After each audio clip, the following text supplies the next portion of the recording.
Hello and welcome back. Today we will be ignoring the fact that I look like Super Mario and Freddie Mercury's gay love child to bring you a new recipe of pafu. Hold for the fact that I have a mustache because I'm an employed actor. Great.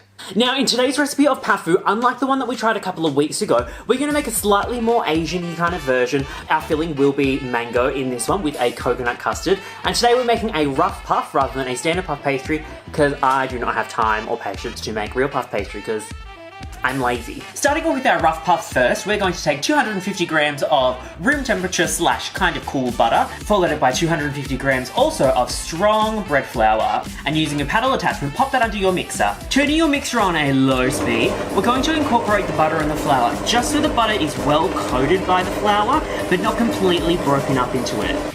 Once that's done, we're going to add 150 milliliters of ice cold water into the bowl, and give it another stir till it forms a rough shaggy dough. Once all combined, place it in the fridge to chill for about 20 minutes.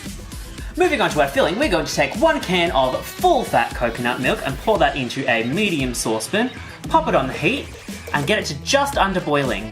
While our coconut milk is coming to temperature on the stove, as am I, as this apartment has no air conditioning, we are going to add 3 eggs into a mixing bowl, 1/4 cup of granulated sugar, and also 1/4 cup of plain flour. And this is going to act as our thickening agent for when we pipe it into our pastries a little later. Don't forget your cap full of vanilla.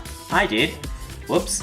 And grab yourself a whisk and mix until it's nice, thick and creamy. Once it's at a nice ribbony consistency, we're done. Take your hot steaming but not yet boiling milk and pour it directly into our egg mixture. And give it a good whisk so they don't cook, because that's gross. And once that is combined, we're going to pour the mixture back into the pot and it's going to go back onto the stove. We're going to whisk this continuously over a low to medium heat until it coats the back of the spoon and starts to get nice and thick. Once our custard has thickened up, pour it back into that first bowl that we had, and we're going to pop some cling film on the top of it to cool. Don't stress if it doesn't look thick enough at the moment. Once it does cool down in the fridge, it will come to a slightly more firm state. Next, we're going to turn our attention back onto our rough puff, which has been in the fridge to chill. The butter's come to a nice, slightly more solid state. We're going to dump it all out into our bench. Messy. Where we're at now is great. We've sort of still got chunks of butter in there, not mixed in with the flour, and still a little crumbly. From here, we're going to shape it into a rough rectangle. See what I did there? Rough, because I'm making rough puff. I'm so funny. We're going to take a rolling pin. We're going to roll this out until it's, what's that, like 30 centimeters wide by hopefully 15 centimeters wide. As wide and as long as you can take it. Yep, it's there. Sorry. Hi, Mum and Dad.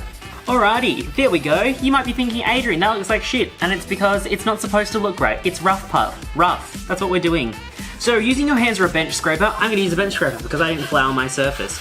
We are going to make our turns. So fold this into thirds. There, into the center. This one comes back. Cool. And that is one fold. Now usually in this process for puff pastry, which is called lamination, which is mixing your butter in between your layers of flour, you would have to let this set in the fridge. We're gonna have it chill for another like 20 minutes to an hour, wait for everything to rest, do it again, dot your little marks in there, all that other crap. We're not gonna do that because I don't have time. From our first fold here, we've created layers. Ooh, Now we're gonna roll it back the other way, rolling it across the layers that we just made. So rolling it out, we're rolling it wide again, and once again with our scraper, making our folds. Now, if anyone does maths out there, you're more than welcome to work out how many layers this is. I do not. Let me tell you, I can count in 3, 4 very well after this show. So let's say we do it 3 times, and that's it.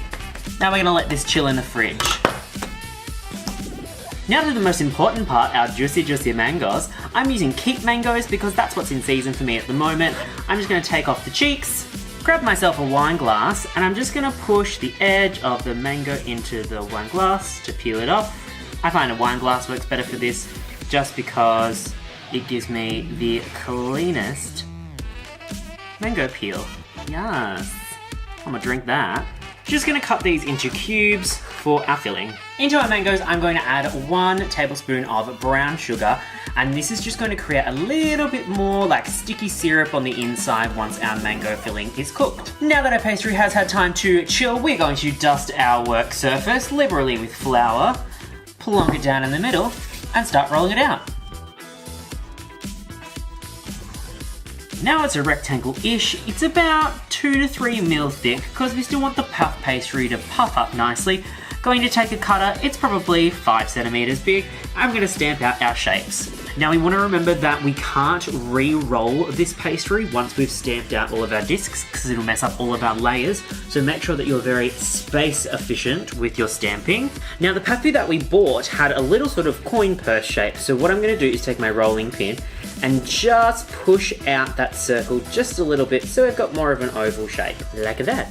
Once you have all of your ovals rolled out, we're going to take 1 tablespoon of our mango filling, which is kind of about 4 cubes worth. Place it into the center there, and then we're going to use our egg whites, which we use from our creme pat, to just rub around the edges to create a lovely seal, fold it over, and push to close. Using the remaining egg white mixture, glaze the top of your little pastries, and once they're all glazed, pop them into an oven at 200 degrees for about 25 minutes. Now that our little turnovers are out of the oven, you can see that they are a lovely golden brown. They're puffed up nicely. You can see those layers that we've created by making those folds with the butter expanding through the pastry, which is all lovely and nice. I've popped our custard in a lovely little disposable piping bag here. We just want to poke a little hole through the side of it, squeeze to get a good amount of filling in there, and you just kind of want to keep going till it feels a bit heavy.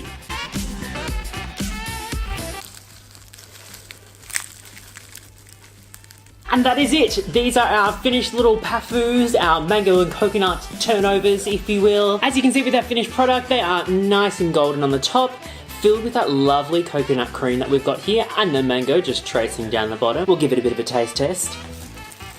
I'm just saying, I charge $4.80 for these. I charge $5 for these, you know? Give these a go. Don't try and not make the card minimum by buying 2 of these at Pafu. Make your own. If you don't want to make the puff pastry, just buy puff pastry. It's one of the best inventions ever, is frozen puff pastry.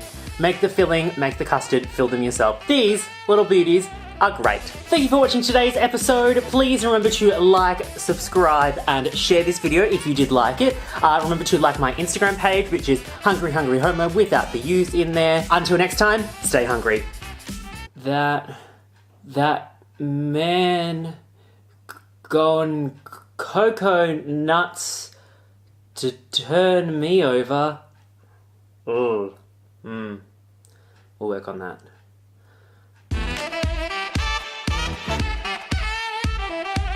There's a donut on my hat. Great.